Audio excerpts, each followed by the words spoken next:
If a transgender person exists, how does that affect you personally? It doesn't affect me if they exist, but it affects me if they try to have me lose my job, cancel me, do whatever they want to put me at a lower level. And that's not right because I exist too. This is America, and I feel like people just, But you have the right to exist. Shouldn't they have the right to exist and live their life any way they please? well, listen, people are starting to be a bunch of crybabies. Okay. So, I mean, this is America. We But argue, but we you're fight. you're like So- no offense, but like it sounds like you're crying about transgender stuff right I now. am crying about it, and the Okay. transgender people are crying too. That's America, so people need to just man up and, you got a problem, settle it, argue about it, and walk away. You don't have to cancel people. You don't have to put people. But in aren't you jail. trying to cancel them? Like not let them be who they want to be? No, he's not. Honestly, sometimes these people just seem like they're drunk or like they haven't slept in a couple of days and like they can't quite gather their thoughts. Like they're almost there, it's on the tip of their tongue, but they just, they lost it. What do you think is more dangerous to the country, drag or guns? Drag for sure. How come? It's poisoning the youth. That's what's going to run our country. It's scary. But Guns is my right. I know how to handle them. I've taken training. I've raised my kids. Guns are our primary. It's our right, our Second Amendment right that I refuse to give up, and many of our people refuse to give up.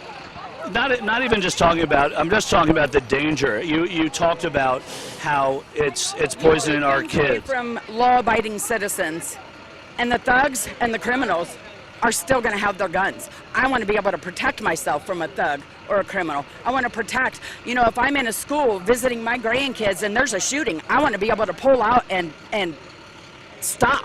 But you just said it. If there's a school shooting, as far as I can tell, people haven't died from drag, and that's why I asked the question. Look at the transvestite that went in and did the school shooting. Come on, it's a mental health. It's mental health is what it is. The mental health, and the books that are in our schools. So many things have got to change in our country, and Trump is making the change, and he's my president, and Biden, he don't even acknowledge in my brain as president. What's a bigger problem for America, do you think, drag or guns? Drag. And why is that?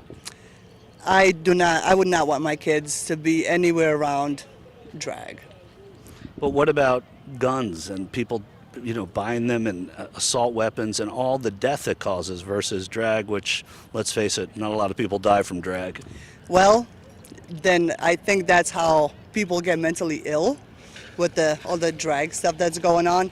Weapons are not going to walk out of the house and kill people. People do it. So following that logic, drag would make people sort of sick in the head and lead them to get a gun and do something. I believe so, yes. I believe that people should express themselves how they want, but in the privacy of their own homes. I don't believe that they should push it on to people.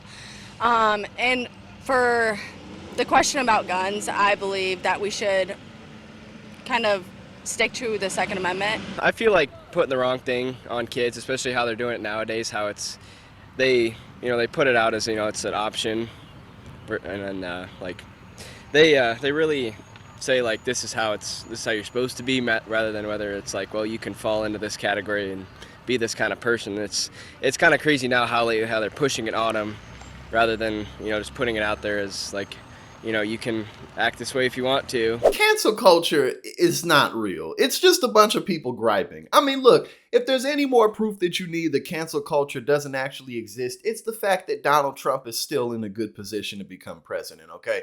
I mean, this man has dozens and dozens of felony charges, right? He's in the middle of all these court cases, and yet and still millions of people want him to be in office, and unless he's thrown in prison, which almost certainly is not going to happen, then he can still become president. You know what I'm saying? I mean, you got people like Marjorie Taylor Greene, you got the Lauren Boeberts, they still out kicking it. You know what I mean? I mean, how many of these famous celebrities do we know who claim to have been canceled, but they ain't canceled? In fact, when they say they're canceled, it's when they're getting the most amount of traffic. Look, I guess if you get fired from a job, that's an official way to be canceled. If you get thrown into prison, yeah, then you're canceled because you can't do anything. But as long as you have access to platforms and people have access to you, ain't nobody canceled. You know, especially not now. So it's just always hilarious to see them gripe about that, because the reality is that you can do pretty much anything you'd like here. I mean, if you get kicked off YouTube, you can go to Rumble. You know, you can go to Kick. You can go to all these other platforms that don't give a damn until it's time to make some money.